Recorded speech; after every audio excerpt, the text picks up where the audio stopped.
Hey everyone, and welcome to today's WordStream webinar, 6 proven ways to triple your PPC conversion rate. Actually, luckily for you guys today, Aaron and Mark were nice enough to throw in one additional proven way, so we'll actually be covering 7. So my name's Callie, and I'm here to get things started. We're going to get all the logistics out of the way so we can get straight to the fun. I just wanted to let you guys know that following today's webinar, I will be following up with each of you, providing you with the slides and the recording of the webinar, so be on the lookout for that. We'll also have a dedicated time for Q&A following the presentation, so please be sure to submit all of your questions through the Questions tab in your GoToWebinar toolbox. And for those of you who are not familiar with WordStream, we're a search marketing software provider with both free and paid tools to help you easily grow your AdWords and Bing campaigns. So if you're looking to master paid search, definitely check out PPC University at our website, wordstream.com/learn. Now for today's webinar, we definitely encourage you guys to be social throughout the presentation and join in on the conversation on Twitter with the hashtag #ConversionHacks. And we encourage you to follow at WordStream and today's Mark Irvine 89. So let's jump into today's agenda. We're going to cover a lot. So definitely stay on your toes. We're going to cover why conventional wisdom around conversion rate optimization is just plain silly. We're going to look at what a good conversion rate is and what it takes to get there. We're going to review the top 10% of landing pages. We're going to see what makes them tick and how can I replicate them so you can roll them out across your brand. And what do I need to do to convert more users? Now before getting started, I'd like to introduce you to today's presenters. First, we have Erin Sagan, our Customer Success Manager here at WordStream. She oversees a team managing 2,000 plus paid search accounts. She has spoke at PubCon last year. She just spoke at SMX West, and she'll be speaking at PubCon in Austin in April. So she's pretty busy traveling around the country. And when she's not working, you'll definitely find her hula hooping, vacationing in the Caribbean, and binging on reality TV. Next up, we have Mark, who's our data scientist here at WordStream. He helps us spot trends and data to help hit search and remarketing goals. He is speaking at SMX Advanced Seattle in June, and he is shamelessly addicted to reality TV just as Aaron is, so they make a perfect match. Now before we get started today, we're going to dive in. We're going to try to get to know you guys a little bit better. So I'm going to launch a poll here to see a little bit more about you. So how long have you been using AdWords? Has it been less than 1 year, 1 to 2 years, 3 to 5 years, or over 5 years?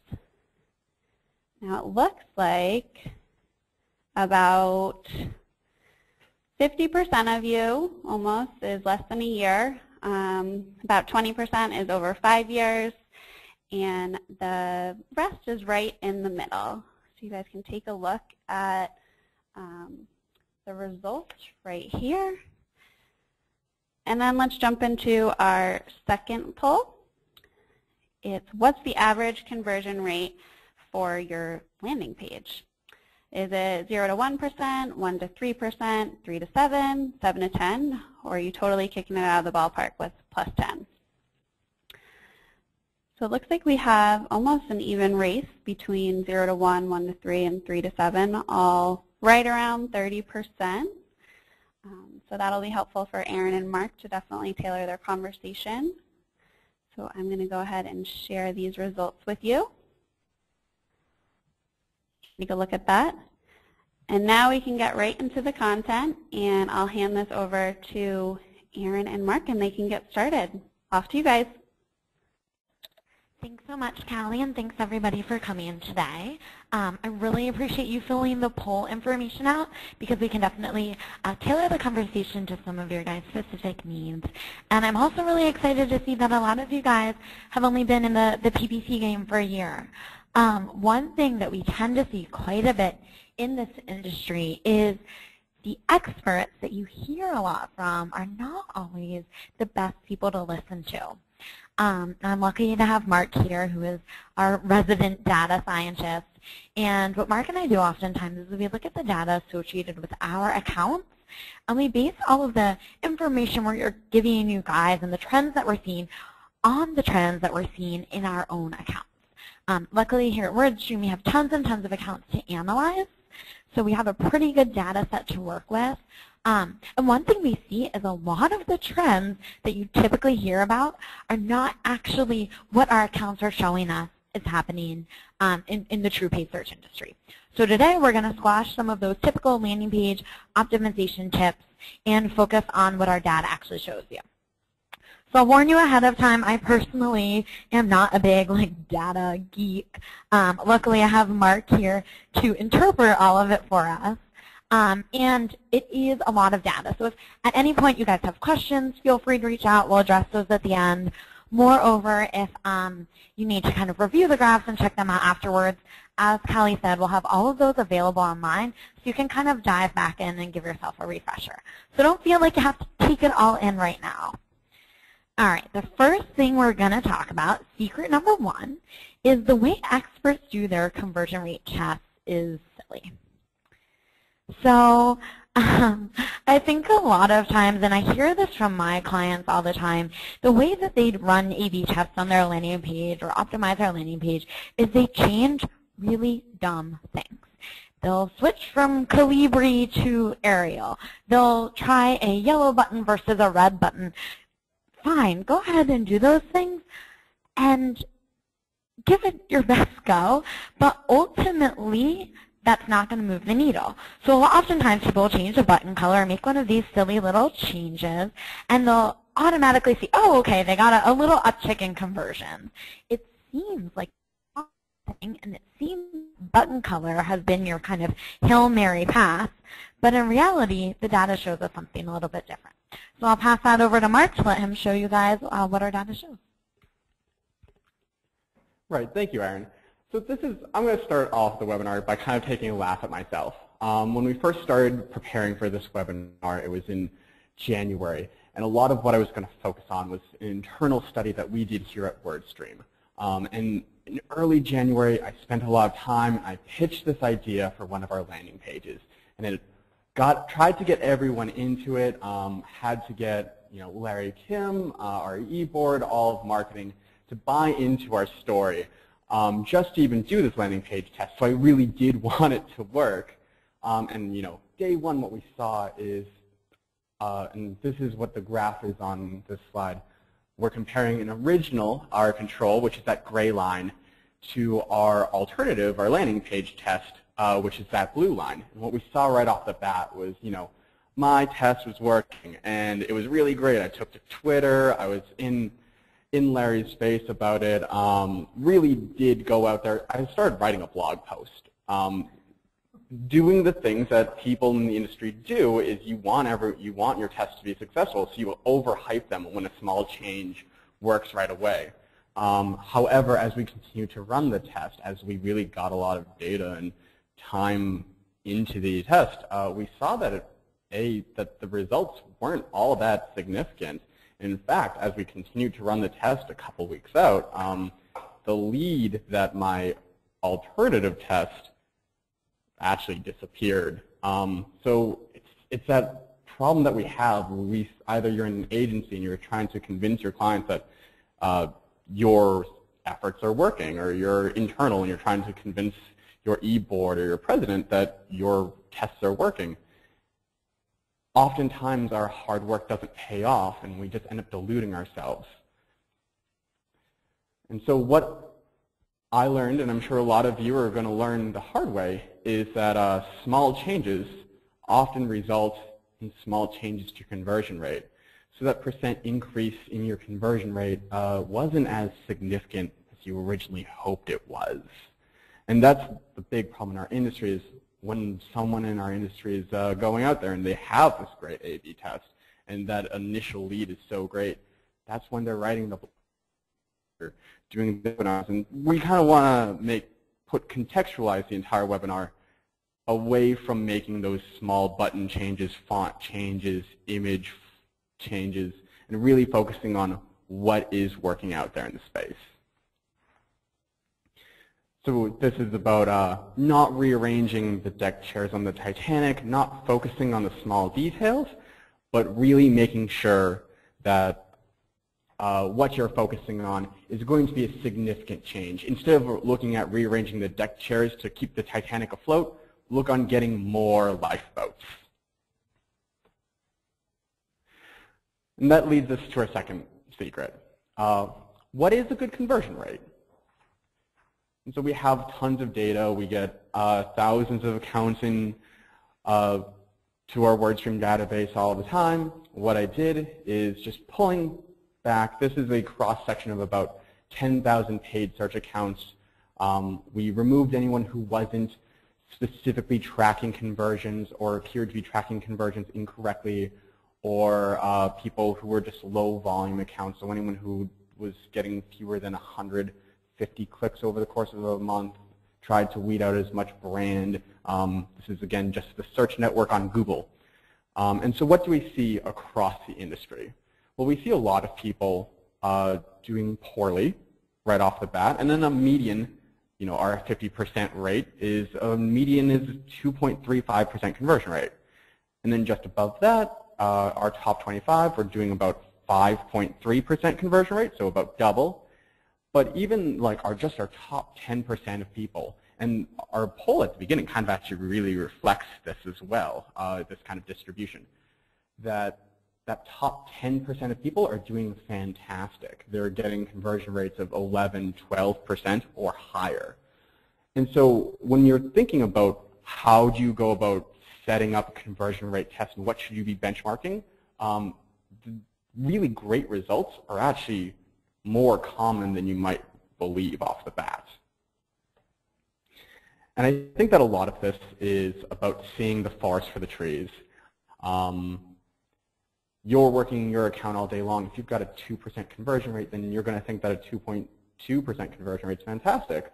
One of the humbling experiences of when I started working at WordStream is I was working in-house in a law firm originally, and then started working here where we have so much more data. And it's too easy to spoil your account. So we want to widen everyone's perspective a little bit and look at broader trends across the industry to see where you might be leaving something on the table. I'm going to pass back to Erin to talk a little bit about unicorns. So if any of you guys have been on any of Larry Kim's webinars or seen him speak, he is obsessed with this concept of unicorns. And essentially what a unicorn is one of those kind of top 10% really, really dynamic landing pages or ads, just kind of like the best in your account or what you should be striving for. So as you can see, Mark did a little bit of research here. And when he analyzed landing pages, he found that anybody with a 2.35% conversion rate or below really fell into this more of like an average group. We would consider those landing pages fully unremarkable. 25% of landing pages fell in this 5.31% conversion rate group. That's 2 times your average kind of crappy, unremarkable landing page. We deem those awesome. Like, you're doing an all right job. Where we're really seeing those unicorns is people are falling kind of 5 times that average rate. Those are the top 10% of accounts, and those are the most valuable, most interesting accounts. And those are the landing pages you want to be striving for. In fact, that top 10% of accounts have a conversion rate 3 times the average, right? That's a big deal. So when you think about this, I think a lot of times people start to make excuses. They start to say, I'm in a tough industry. Whatever that average is, that doesn't really apply to me. I know Mark was saying he worked in the legal industry before.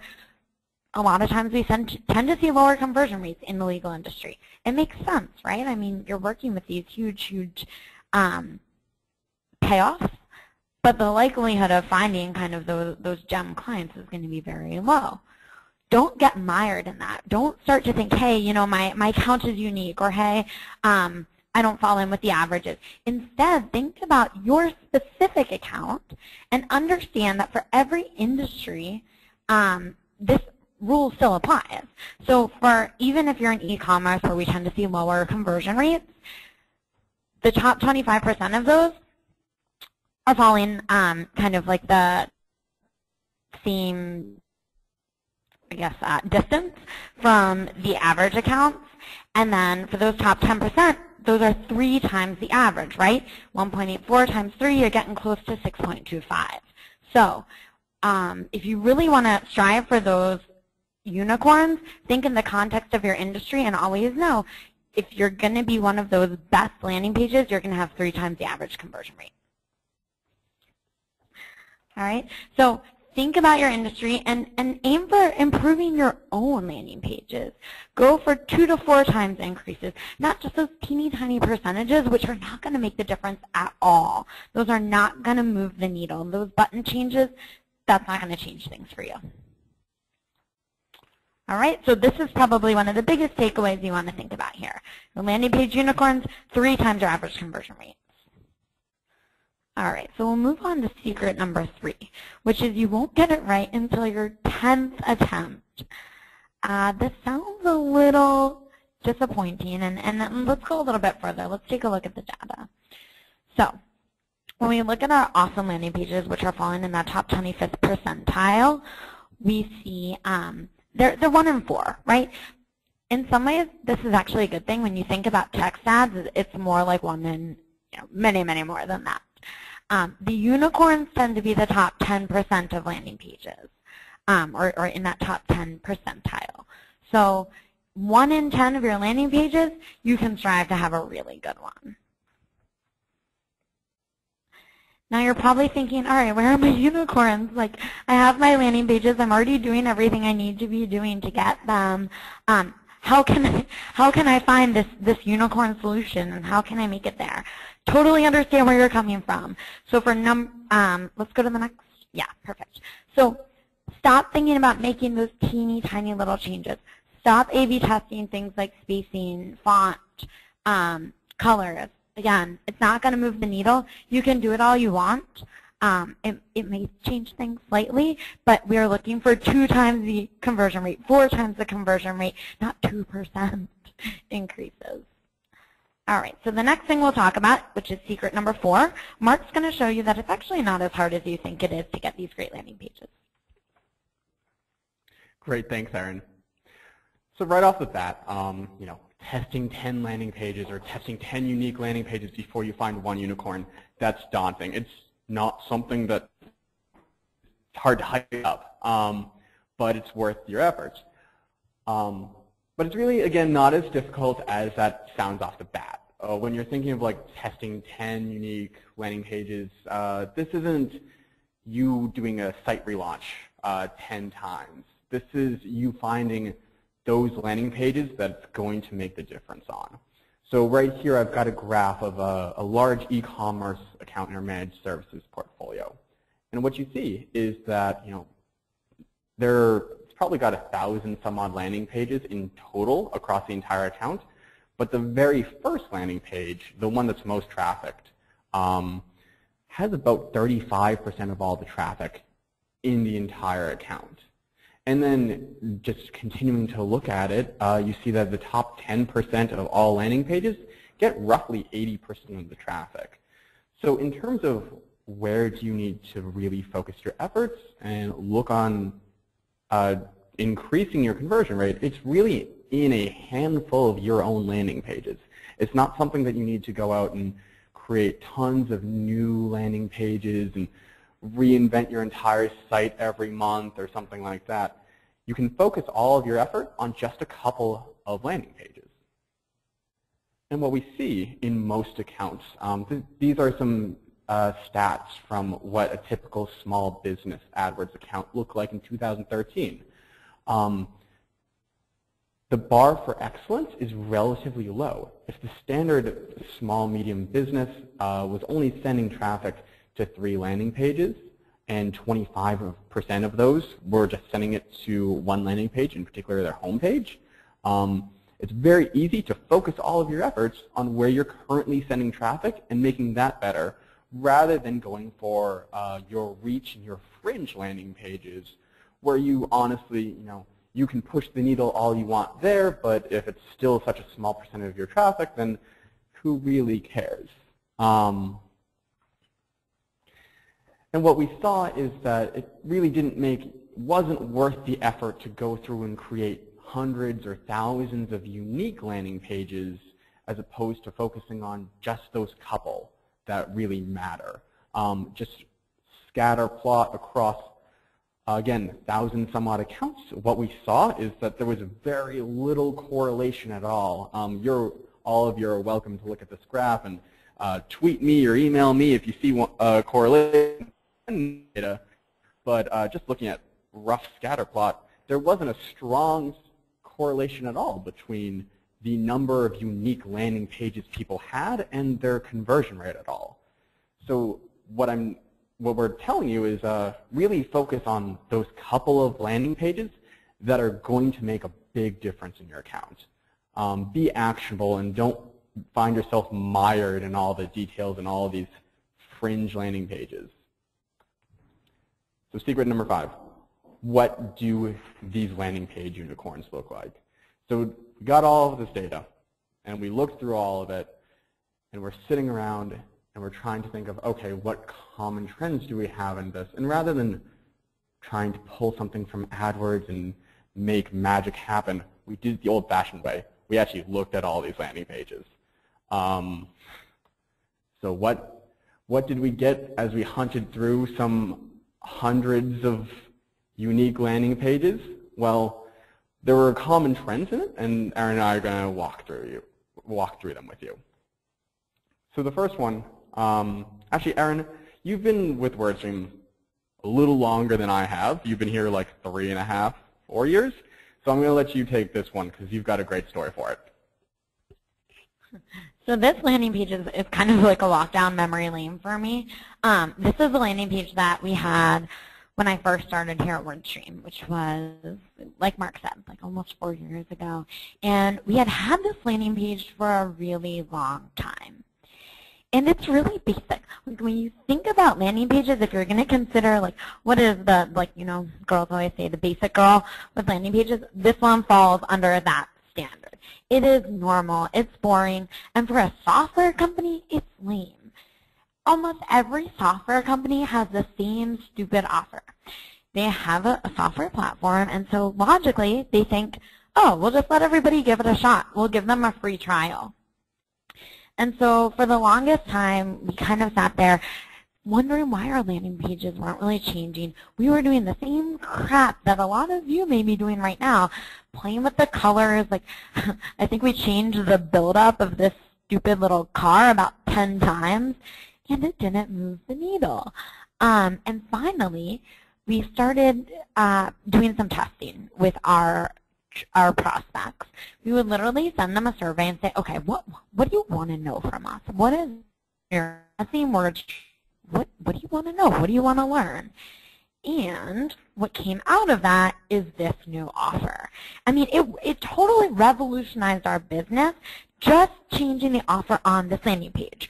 So we found out from people what they wanted to learn about is how they stacked up against their competitors. They wanted to know what they were doing well in their account, what they weren't doing well in their account. They basically wanted us to assess their need for our software. So rather than just kind of going in and be like, oh, all right, I'll try this software, try this free trial, what these people needed was to find out, do they need to do a trial of our software? Are they performing poorly with their paid search accounts? And if indeed that was the case, then they were 10 times more likely to actually sign up to do a trial. So based on this user feedback, we developed this thing called the grader. Some of you guys have probably heard of it. We've iterated on this many times since, but when we made this swap, when we changed the offer on this landing page, like I said, our business took a turn for the better because all of a sudden this new offer met people's needs and we saw significantly more action with this call to action.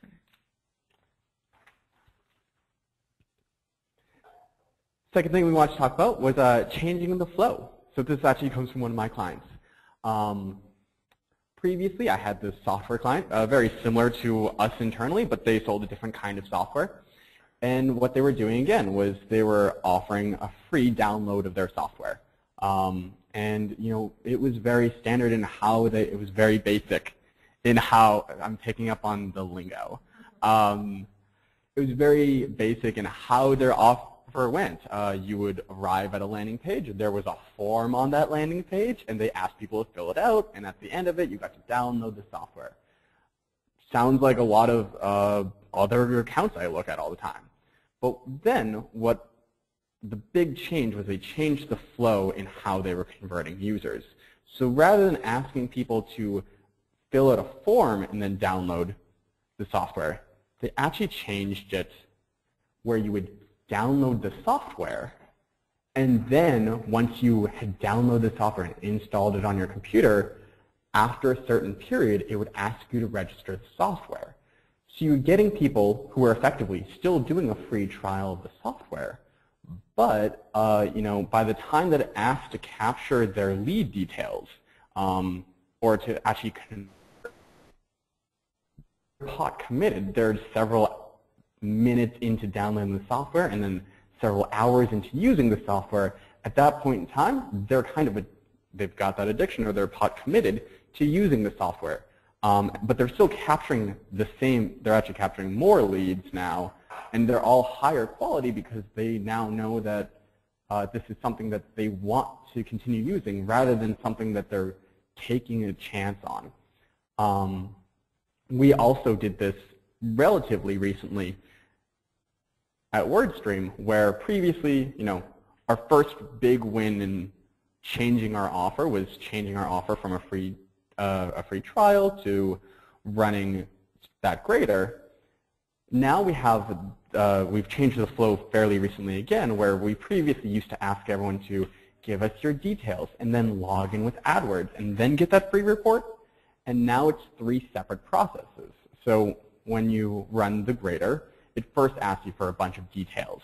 And then you'll see is what we saw in our Google Analytics was a lot of people were falling off this page because then they were either on their phone or they didn't have the credentials to their account right off the top of their head. But we still were able to capture their details so we could remind them or actually reach out to them. And we were capturing considerably more leads just by changing the flow ever so slightly. And then again, changing the flow. This was a great landing page that really stuck out to me. You're letting users choose how they want to interact with your site. So if anyone's in an industry like addiction or rehab or anything health related, to be totally honest, you know that just off of your keywords, it's a very semantic game. Someone searching for rehab, you don't know if you're talking to someone who is seeking help for themselves, help for someone else, or something else. They're just looking for information. This right here allows users to change the flow, particularly coming from their AdWords account. And it allows you to cater their offers and the landing page and the experience and the conversation that they have with these people just off of whether or not they select, are you personally struggling with addiction, or are you looking for someone else, or do you need to speak to someone right now? And that's going to, first of all, let you cater your offers to these individuals. Also going to allow you to segment your remarketing list, which is a great segue into our secret number 6. Remarketing is your secret weapon. And so what we see when experts in the space are talking about conversion rate optimization is a typical conversion rate optimization is moving, like if we delivered on a promise and a lot of you guys came in with a 1% conversion rate today and you tripled it to 3% conversion rate. Traditional CRO looks at that as a great win. You tripled your conversion rate. Congratulations. But the flip side of that is that you still have 99% of people or 97% of people who are not completing the goal on your site. And that gives you such a large opportunity to scale what you're doing in terms of getting conversions and conversion rate optimization. So I'm a big fan of remarketing. I mean, if you look at the data that Mark just presented, it paints a really clear picture, right? Like you want to not just focus on getting people to convert on your site, but also like encourage them to come back to your site and engage with your site. Remarketing is so cool because 96% of people who actually get to your website, they leave before they actually take the action that you want them to take. And what is even more painful is 70% of those people abandon their shopping carts without actually completing their purchase cycle. So, you know, when you think about it, it makes sense. I mean, I am a total tease to a million advertisers out there because I am addicted to online shopping. I mean, every single day I pick about like 4 summer dresses that I plan on wearing in the 2 warm months that we have here in Boston, and I fill my cart with them. And then I get distracted because, well, I have a job, so I should be working. So somebody will ask me a question, or I'll get an email, and I lose track of my shopping cart. Or I take a second thought, and I realize I probably should be saving this money, so I leave. Or just, you know, I get distracted. Sometimes I really, truly do want to make that purchase, but I don't have time to do it. So use remarketing to boost your conversion rates. Bring people who are genuinely interested in your products, who have already spent time on your site, engaged with you, to freaking put something in a shopping cart. Like, that's a big deal if they're actually getting that far. Use remarketing to bring them right back, re-engage them, and finish out the process. You've already spent money getting them to your site, so you might as well keep that going and actually bring them back and have them complete that purchase. When you look at conversion rates over time, a lot of people are really hesitant to do remarketing. They're saying, oh, it's too creepy. Oh, these people have already left. What do they want to come back for? Well, we know, actually, that the more times you kind of bring your ad to them, the more time you spend remarketing to them, the more likely they are to convert. And it makes sense. In fact, after seeing your ad 6 times, people are twice as likely to convert, because every time you show them your ad, you're reselling them. You're re-engaging them. You know, when I put dresses in my shopping cart, I might want them and I might abandon the shopping cart because God knows I don't need to spend another $200 on summer dresses. But when I see that ad 6 times, it becomes irresistible to me. I start dreaming of myself wearing that dress all summer. All I can think of is buying that dress, and it drives me right back to the site to make the purchase. So remarketing is an incredibly, incredibly powerful tool that every single person out there should be utilizing. Great. And then our 7th and final secret for today is that you have to mobilize now. And so this is kind of one of those things that a lot of clients actually are very anti having a conversation about mobile. There's a lot of argument about why do I stress about mobile. My customers aren't on mobile. We've never typically done well in mobile in the past. More on that later. But why stress about mobile? Well, 1,000 reasons. First of all, what we can see in this graph here from ComScore is that mobile traffic is, or mobile users are quickly actually exceeding the number of users of desktop and traditional internet, particularly in the developing world, and you know, even in the U.S., you're way more likely to have an iPhone or a smartphone than you are to have a laptop for a lot of low-income users. And what we're seeing is that, and they say it every year, 2015 is full. But what's the problem? We're seeing that mobile conversion rates consistently lag behind any desktop and tablet conversion rates. That's improving over time, most certainly. But as that share of mobile users is increasing, people aren't necessarily putting in that effort to improve their mobile conversion rates. I literally feel like we should have added in one of those like Debbie Downer scenes from SNL, because this is such like a womp womp, like, oh, you've been working so hard, you know, maybe you went and did your mobile landing pages years and years ago.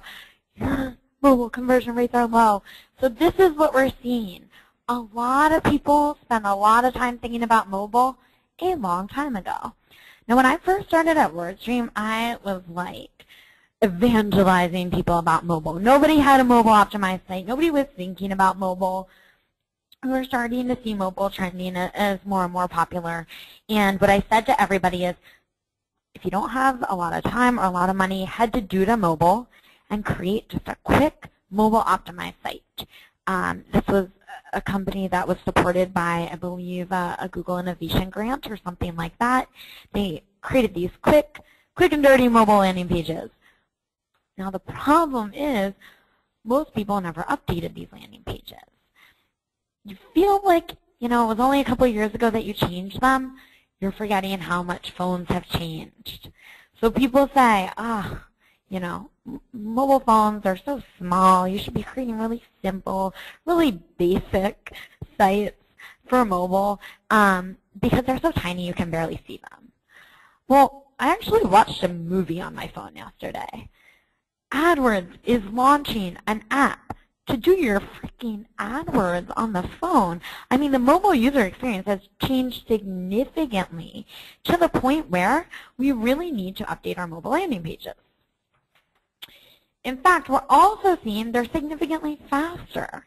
So mobile mobile landing page speed in computers. In fact, it's changed 4 times in the last 4 years. It's 4 times more powerful than it was 4 years ago.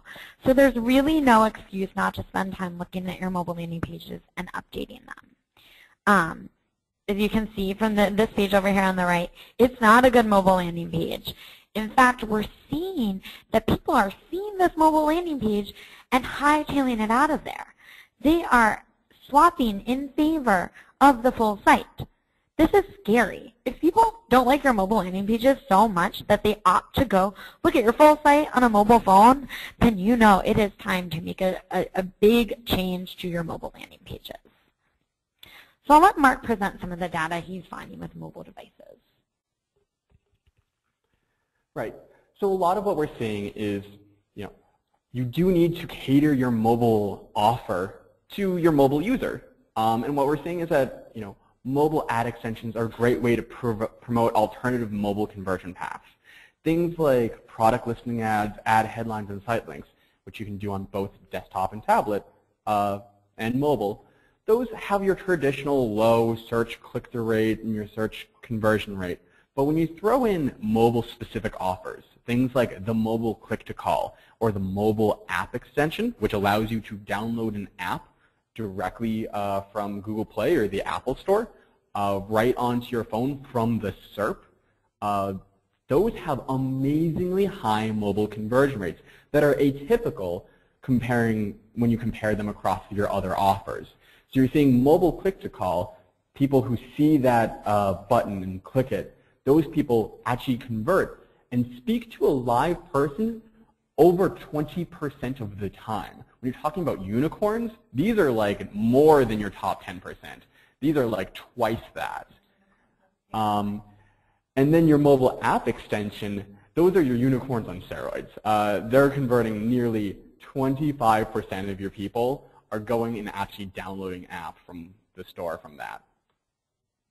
So while mobile click-through rates are low, extensions yield very high conversion rates. And you also have the option when you're talking about mobilizing your conversions and creating these ad extensions, you can specifically just show your phone number. Any of the line, site link, any of that stuff, you can just create your call extensions to show your phone number by when you're creating them, clicking that just the phone number button and selecting mobile, and that will only allow people to view your number and make a call from the SERP. There's not going to be any click to you poor mobile site. There's not going to be any fall off in terms of conversion rate where you could be where you might get 3% people calling from your site or something like that. These are people who are arriving at the SERP, and 25% of people who are interacting with it are going to click and call and talk to a person and become a deal for you right now. And this is so clutch for a lot of service-based industries where if I'm looking for a tow truck and I'm in Boston, it does not matter to me if I'm on my mobile phone what your site looks like. I'm looking to talk to someone because my car is broken. If I'm looking for a cab, same idea. If I'm looking for a dentist or a lawyer, chances are I really don't care what's on your landing page at all on my mobile phone. I want to speak to someone. So this kind of extension is so clutch for so many service-based industries. And users are actually 9 times more likely to place a call from the mobile SERP than they are to arrive at do a search on desktop and see your call extension and call it from that. We're seeing that for every 1 call from a desktop ad extension, you're getting 9 from mobile. So if you're not on mobile and you're not really optimizing your ad extensions for mobile, you're leaving so many people on the table. So you can just bypass the landing page altogether just by promoting that call. Yeah, I mean, I think what Mark is talking about is really powerful. I don't want to like hit you guys over the head too much with the importance of calls, but I do want to make sure that everybody is connecting with this idea. I mean, it seems a little like backwards. You know, for so long we said, oh, just like digitalize everything, do everything on your mobile phone. Nobody wants to connect with people. That's not true. I mean, people like talking to people. People like booking appointments through people. People like calling to complete a sale. In fact, phone call leads are by far the hottest leads that your company can get. Why? Because you can actually sell that person on the phone. I mean, if somebody fills out a landing page, you then have take their form, fill out. There could be a time lapse between when you get that form and when you actually contact the person. So much can happen in that time. People could find one of your competitors. They could lose interest. They might give you a poor phone number and you'll never get a hold of them again. With a phone call, you have a hot lead coming right in. You have a person hopefully there to answer the phone to really convert that person. Instead of making a better landing page to get a conversion, you're actually training a person to do that conversion, to connect emotionally with the person on the other end of the phone and encourage them to convert. So even Google is starting to recognize that call only is the future when it comes to mobile. And they're actually taking action on this, which is pretty exciting. So it was recently released, this concept of a call-only campaign. Rather than just kind of doing this cool workaround that so many of us have been starting to do with those extensions, we now have the opportunity to set up call-only campaigns. These are really cool. Basically, with these, you don't even have to put in a landing page. They're not going to show a link to your landing page. What they're going to show is, and this will only happen on mobile phones or devices that you can call off of, but they will just show the phone number and the click-to-call button. It eliminates the mobile landing page altogether. So if you think back to number 6 and your mobile landing pages are crappy, well, I still think you should absolutely invest in resources to make those landing pages better. We know that changes are coming on the SEO side. We know we need to invest in mobile landing pages. But if they're crappy right now, don't send people there. Use this as an alternative for the time being, or maybe forever if you're seeing that calls are super valuable to you. These campaigns will let you show your phone number. They will also allow you to start to capture your call-only metrics, which will be really interesting. You'll all of a sudden be able to make PPC level decisions based on this call data. So this is really going to revolutionize how we manipulate our mobile bid adjustments, how we think about managing a campaign that's receiving phone calls.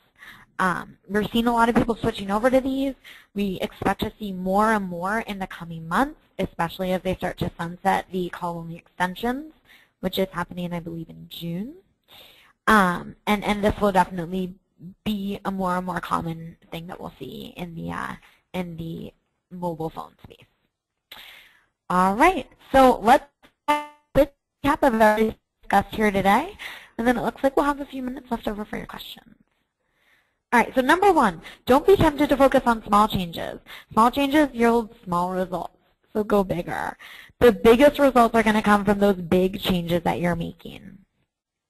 Moreover, the top results belong to those aggressively testing those 10+ different offers. Next, you want to make sure that you're focusing on those high volume landing pages first. Those are going to yield, because you have more people coming to them, you want to make sure that you're kind of putting your money where your mouth is. Make sure that you're focusing on those. Try changing your offer and your flow. That's going to do a lot more than changing button colors. That's really going to make a big difference with your conversion rates. Number 6, my favorite one, use remarketing as a conversion rate optimization tool. It will be hugely impactful. We use it for all of our clients, and we're seeing great results with it. And then finally, ensure that your offer is mobile friendly, and use calls and apps to convert those mobile users. Those tend to be the real game changers for us here. All right, so as I continue, I'm just going to push it over to Callie to finish up with a couple quick offers for you guys, and then we'll get on to questions. Great. Thanks so much, Erin and Mark. That was awesome information. I just wanted to offer you some quick offers. First, before doing that, also definitely go over and check out our free AdWords grader.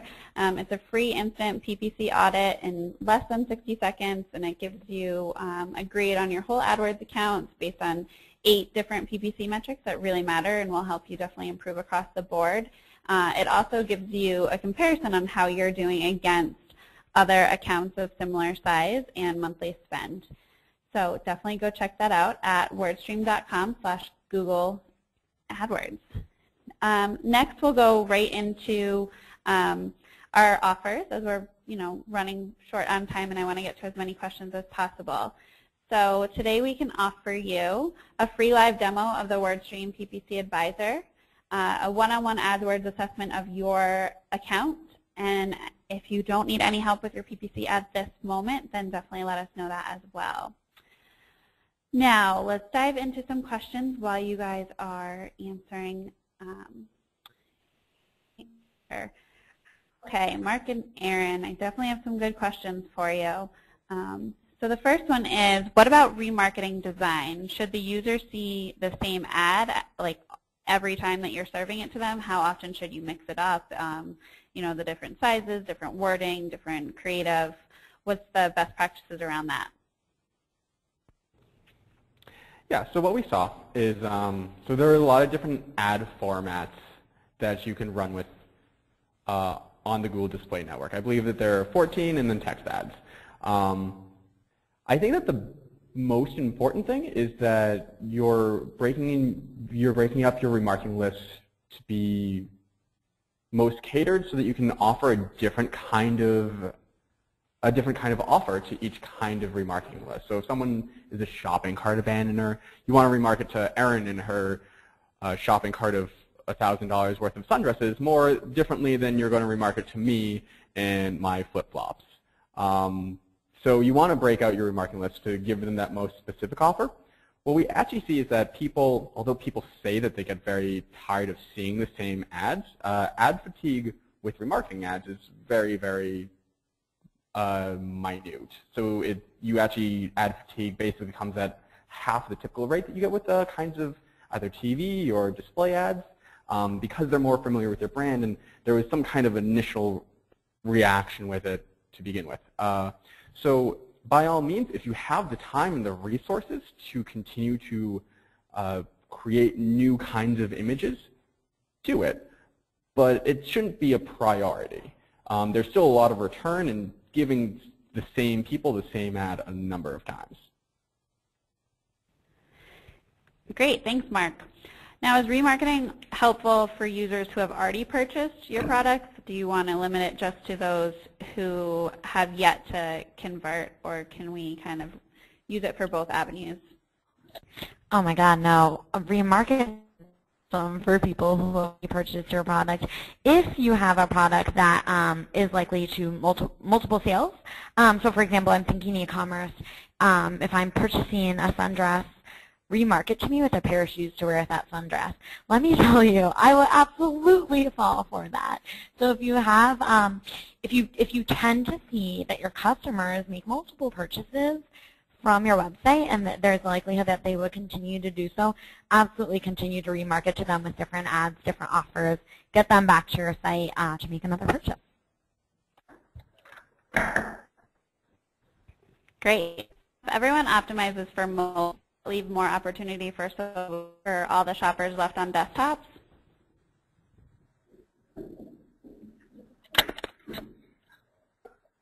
I'm sorry, could you repeat that? Absolutely. If everyone optimizes for mobile and puts, all their baskets there, all their eggs in the basket there, excuse me, does that leave more opportunity for shoppers left on desktops? Well, so we know that desktop shoppers aren't going anywhere. There's going to be more and more mobile shoppers in the future, particularly as the youths and their mobile phones, they become more savvy, and our payment metrics or payment methods on mobile are going to take off. We're going to see e-commerce really continue to grow on mobile, but I don't think that anyone's really neglecting desktop. I think that if people are neglecting anything, it's mobile, and that's kind of your biggest opportunity of growth. But again, you shouldn't, I think it raises the fair question that you shouldn't be neglecting desktop just because mobile is growing so quickly. You still have, if right now we're having half the users in the world on mobile and half of them on desktop, if they're going to surpass that, then you still have that other half of the audience that's on desktop. You still need to be catering, you still need to be catering specific offers to them, and you can't stop A/B testing your desktop landing pages just because and mobile is becoming a large thing. You need to continue to push that. Sounds good. Is there a way to, we had a lot of questions about mobile, guys. Is there a way to track mobile site visitors who then convert on, say, their iPads or even laptops and desktops? So that's really funny. This is what my panel in Seattle is on, attributing cross-device conversions. There isn't a strong, concrete way to do that. Google is, there's a column within the AdWords UI that allows you to track something called estimated total conversions. And what that does is it's specifically looking at people with that pattern who are logging on to their mobile phone and then doing some kind of interaction on your site and then arriving back at their desktop later in the day and converting via desktop. It's difficult to necessarily track that. What Google is currently doing is Google is basically trying to match people who are logged in to a Gmail or some kind of Google account on their phone and then doing the same kind of interaction while they're logged in to a desktop and then making a model off of that. It's a good way to approximate exactly how devices interact with one another, but it's not a solid metric. A good way that I actually look at when I'm trying to determine, okay, is mobile influencing desktop, is I just create a scatter plot of how many mobile users are arriving at my site over in a given period, if it's a given month, and then seeing how many desktop conversions are coming in the same kind of month. Are the two related? If I pull back on mobile, do I see a lot of desktop conversions disappear? Or if I surge on mobile and I don't get that direct return, am I picking up in an area just on desktop? I think that it's really interesting to have a look and see exactly how people are interacting with your own data. There are totally going to be accounts in industries where there's a lot of that cross-device activity, and there are going to be others where there's considerably less. Great. Now, would you guys recommend call-out extensions for all AdWords campaigns?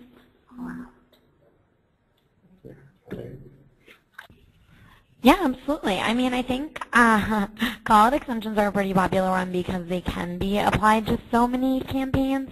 We didn't specifically go over those today.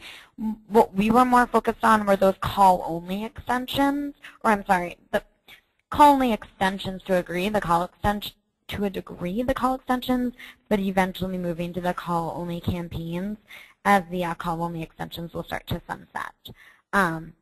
If you're asking about the call-only, I absolutely recommend those for anyone who is running poor mobile site, or maybe, for a lot of people it just makes more sense to send somebody to receive a call rather than sending people to their mobile landing pages, even if they are good.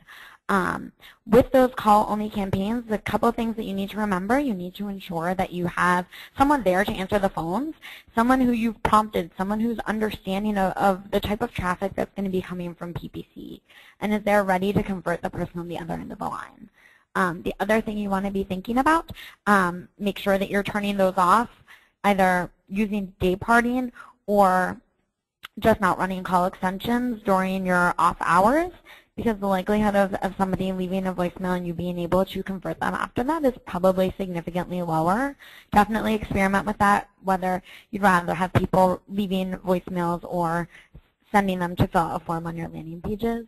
The other thing you want to think about is ensuring that you're getting feedback from the team who's answering the phones, right? They're going to be able to give you a lot of insight as to the type of traffic that you're bringing to them and how successful they are. Use a call tracking system if possible, where you can either record those calls or get more data from those calls. That will also help you assess the value of calls coming in from call-only campaigns. Great. Now I think I have time for maybe one or two additional questions. And a follow-up to your last answer, Erin, it would be great if you could talk a little bit about how that would work with WordStream's call tracking.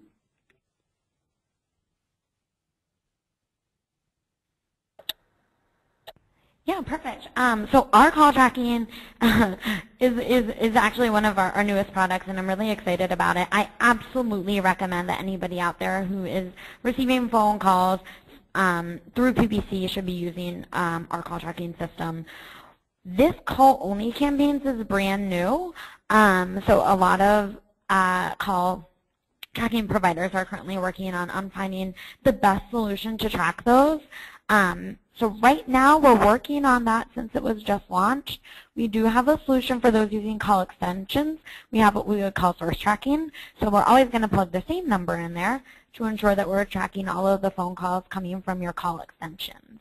So kind of TBD, we should have more information out shortly on how those are going to work with call-only campaigns. Great. And we'll shoot for one more quick question.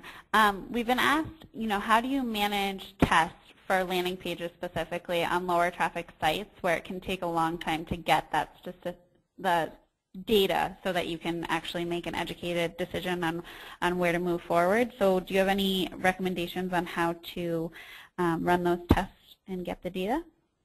Yeah, so what a lot of people in the industry are going to tell you is that you have to do something like you have to track for 30 days or 90 days until you see a solid lead in terms of an A/B test, because you don't ever want to be in that position where you're making the decision off of 10 conversions and 9 conversions, and is that statistically significant?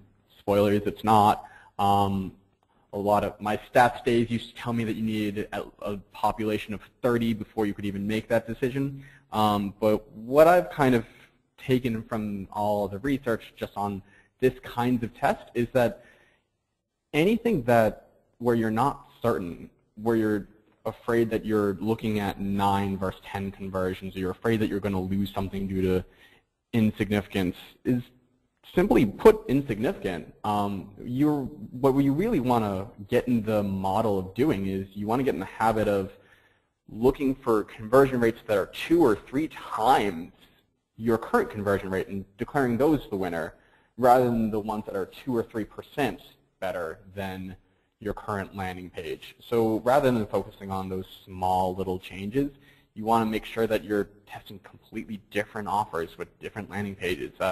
Change the offer and change the flow and see how those convert differently, rather than finding, removing or adding a form field, or moving it to above the fold or to the left or to the right, or changing the button color or something like that. You really want to be looking for large differences, otherwise you're wasting months of your time doing one of these tests. Great, thanks so much. And I'm going to get one more question out of you guys just because we've gotten so many. Do you guys recommend bidding on branded terms? Yeah, I mean, I think, it's very dependent on the business. But I do typically like bidding on branded terms simply because you can't always rely on your SEO to ensure that you are reaping the benefits of people who know you. Right, so think about it this way. Somebody types in one of your branded terms. If you only are relying on SEO to get those people to your site, what is between your search and your name in the SEO results? 3 ads, right? So they could be all of your competitors. You may be bidding on your branded terms, thus taking the traffic who already knows you, who's already interested in you, kind of like your guaranteed people, and snatching those right from under your fingertips, right? So by adding those ads are going to be able to write compelling ad checks, encouraging people to go to your competitors' sites and stealing that traffic. Definitely recommend bidding on your own branded terms so you can sell your ads. Typically, those do tend to be cheaper traffic. So I know a lot of clients are like, oh, I don't want to spend money on my own branded terms. There are some cases, definitely check out your own business, but they tend to be cheaper. Yeah. Great. So Thanks so much. Oh, sorry. Go ahead, Mark. No, go. Yeah. So what I look at it is it's such a cheap way. At the end of the day, you're spending maybe 5% of your total ad spend on your branded terms, and it's such a defensive win for you to prevent your competitors from showing up, and it allows you control the SERP a lot better too. You either get to push your competitors away from bidding on your terms, or let's say you have a bad review on some site. That ad then pushes that bad review one spot further down in the SERP, and then fewer people see it. It's just such an effective way to control your your SERP presence. Great. Thanks so much, Aaron and Mark. I really appreciate all of the great content you shared today. Unfortunately, we were not able to get to all of the questions, so we apologize for that, but we definitely encourage you to email them to marketingteam@wordstream.com, or you can tweet at WordStream, and you also can tweet directly at Aaron Sagan and at Mark Irvine89 to speak directly to them. You can also contact them via their email address, which you'll see on the screen right now, and their information will also be in the follow-up email should you wish to connect with them. So we thank you for attending today's webinar, and we look forward to you guys joining us again, and definitely don't hesitate to reach out. Thanks. Have a great day.